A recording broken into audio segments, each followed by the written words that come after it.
Okay, so this Skills Summit is an opportunity to bring together people from industry, from Scottish Government, from public sector organisations and also educators, so people from universities and colleges to collaborate on skills development, because it's a very collaborative thing in our sector. So there's a great deal of enthusiasm in the room in meeting the skills gaps that have been found within the industry, and lots of individual institutions have got their own solutions that they have in play.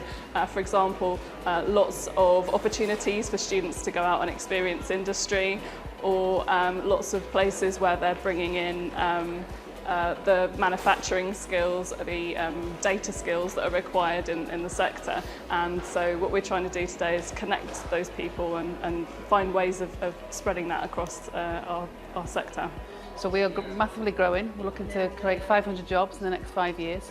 And so how do we build that pipeline? And that has to go right back, not just to what we've got a vacancy now, but what we might have a vacancy in the future.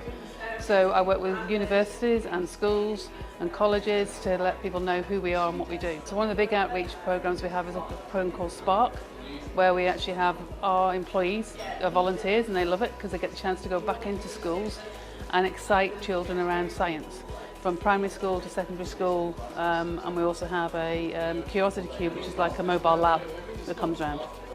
What really we're keen on in terms of skills is this sort of cross-disciplinary skill set between life sciences, engineering, that allows us to not just develop brilliant scientific ideas, but translate those scientific ideas into manufacturing space and making products. There's a need, again, to move from brilliant scientific ideas to real manufactured products, so to understand the regulatory landscape, to understand the skills necessary for manufacturing and scale up.